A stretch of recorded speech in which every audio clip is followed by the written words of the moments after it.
ಸರ್ವೇ ಭವಂತು ಸುಖಿನಃ. ಇಂದು ಶ್ರೀ ವಿಶ್ವಾವಸು ನಾಮ ಸಂವತ್ಸರೆ ಉತ್ತರಾಯಣೆ ವಸಂತ ಋತೌ ಚೈತ್ರ ಮಾಸೆ ಶುಕ್ಲ ಪಕ್ಷೆ. ಇಂದು ಏಪ್ರಿಲ್ 6ನೇ ತಾರೀಕು, ನವಮಿ ತಿಥಿ, ರವಿವಾಸರ ಮತ್ತು ಇಂದು ಪುನರ್ವಸು ನಕ್ಷತ್ರ. ಇಂದಿನ ಭವಿಷ್ಯವನ್ನು ನೋಡೋಣ. ಇಂದು ಮೇಷ, ಕರ್ಕ, ತುಲಾ ಹಾಗೂ ಮಕರ ರಾಶಿಗಳಿಗೆ ಗಜಕೇಸರಿ ಯೋಗ. ಇದರ ಅರ್ಥ ಏನು ಅಂತಂದರೆ, ನಿಮಗೆ ಕಾರ್ಯಕ್ಷೇತ್ರದಲ್ಲಿ ಅತಿ ಹೆಚ್ಚಿನ ಯಶಸ್ಸು ಮತ್ತು ಒಂದು ನಾಯಕತ್ವದ ಹುದ್ದೆ ಅಥವಾ ಸ್ಥಾನವನ್ನು ಇವತ್ತು ಒಂದು ದಿನ ನೀವು ನೋಡ್ತೀರಿ. ಇದರಿಂದ ನಿಮ್ಮ ಕಾರ್ಯಕ್ಷೇತ್ರದಲ್ಲಿ ಪ್ರಗತಿಯಂತೂ ಖಂಡಿತವಾಗ್ಲೂ ಆಗುತ್ತೆ. ಆದರೆ ಇದರ ಜೊತೆಗೆ ಮನಸ್ಸಿಗೆ ನಿಮಗೆ ಬಹಳ ಕ್ಷೋಭೆ ಉಂಟಾಗುತ್ತೆ. ಅತಿ ಹೆಚ್ಚಿನ ಒಂದು ನಾಯಕತ್ವದ ಜವಾಬ್ದಾರಿಗಳನ್ನು ನಿಮ್ಮ ತಲೆ ಮೇಲೆ ಹಾಕೋದ್ರಿಂದ ನೀವು ಹಾಗೆ ಮಾಡಲಿಲ್ಲ, ಹೀಗೆ ಮಾಡಲಿಲ್ಲ, ನೀವು ಸರಿಯಾಗಿ ಮಾಡ್ತಾ ಇಲ್ಲ ಕೆಲಸ ಅನ್ನೋ ಮಾತುಗಳನ್ನು ಕೂಡ ಕೇಳಬೇಕಾಗುತ್ತೆ. ಯಾಕೆಂದರೆ ಕುಜ ತನ್ನ ನೀಚ ಸ್ಥಾನದಲ್ಲಿ ಇದ್ದಾನೆ. ನೀಚ ಸ್ಥಾನದಲ್ಲಿ ಯೋಗವನ್ನು ನಾವು ಹೇಳೋದಿಲ್ಲ, ಆದರೂ ಕೂಡ ದೃಷ್ಟಿ ಫಲ ಅನ್ನೋದು ಇದ್ದೇ ಇರುತ್ತೆ.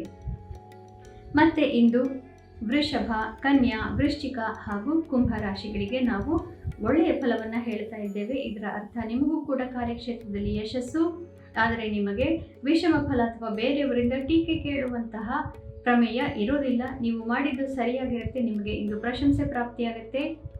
ಯಾರ್ಯಾರು ಕಂಪ್ಯೂಟರ್ ಇಂಡಸ್ಟ್ರೀಸ್ ಮತ್ತು ಕೋಚಿಂಗ್ ಬಿಸ್ನೆಸ್ ಅಥವಾ ಹಾರ್ಡ್ವೇರ್ ಇಂಡಸ್ಟ್ರಿ ಮತ್ತು ಪೇಂಟ್ ಇತ್ಯಾದಿಗಳು, ಕನ್ಸ್ಟ್ರಕ್ಷನ್, ಸಿವಿಲ್ ಇಂಜಿನಿಯರಿಂಗ್, ಇನ್ಫ್ರಾಸ್ಟ್ರಕ್ಚರ್ ಮತ್ತು ಮರೀನ್ ಇಂಜಿನಿಯರಿಂಗ್ ಇಂಥದ್ರಲ್ಲೆಲ್ಲ ಇದ್ದೀರಿ, ನಿಮಗೆಲ್ಲರಿಗೂ ಕೂಡ ಇದಕ್ಕೆ ಸಂಬಂಧಿಸಿದಂತಹ ಎಲ್ಲ ಉದ್ಯಮಗಳಲ್ಲೂ ಕೂಡ ಪ್ರಗತಿ ಮತ್ತು ಮನಸ್ಸಿಗೆ ನೆಮ್ಮದಿ. ಮತ್ತೆ ಇಂದು ನಾವು ಮಿಥುನ, ಧನು, ಸಿಂಹ ಹಾಗೂ ಮೀನರಾಶಿಗಳಿಗೆ ಸ್ವಲ್ಪ ವಿಷಮ ಫಲವನ್ನು ಹೇಳ್ತಾ ಇದ್ದೇವೆ. ಮನಸ್ಸಿಗೆ ಸ್ವಲ್ಪ ಕ್ಷೋಭೆ ಆಗಬಹುದು. ನಿಮಗೆ ಬೇಕಾದಂತಹ ಪ್ರತಿಕ್ರಿಯೆ ಬೇರೆಯವರಿಂದ ಪ್ರಾಪ್ತಿ ಆಗದೇ ಇರಬಹುದು. ಆದರೂ ಕೂಡ ಕುಜನ ಪ್ರತಿಕ್ರಿಯೆ ಬರದೇ ಇರದೆ ಒಳ್ಳೆಯದು. ಯಾಕೆ ಅಂತಂದರೆ, ಕುಜ ಪ್ರತಿಕ್ರಿಯೆಯನ್ನು ಕೊಟ್ಟುಬಿಟ್ರೆ ಅದರಲ್ಲಿ ಯಾವಾಗಲೂ ಒಂದು ದೊಡ್ಡ ರಾಧಾಂತ ಅನ್ನೋದಿರುತ್ತೆ. ಅದು ಇಲ್ಲದೇ ಇರೋದ್ರಿಂದ ನಿಮಗೆ ಮನಸ್ಸಿಗೆ ನೆಮ್ಮದಿಯೇ ಆಗುತ್ತೆ. ಒಂದು ಬರಬೇಕಾಗಿದ್ದಂತಹ ಒಂದು ದೊಡ್ಡ ತೊಂದರೆಯಿಂದ ನೀವು ಇವತ್ತು ಪರಿಹಾರವನ್ನು ಕಾಣಬಹುದು. ಪುನಃ ನಾಳೆ ನಾನು ನಿಮ್ಮ ಭವಿಷ್ಯದೊಂದಿಗೆ ನಿಮ್ಮೆದುರಿಗೆ ಬರ್ತೇನೆ.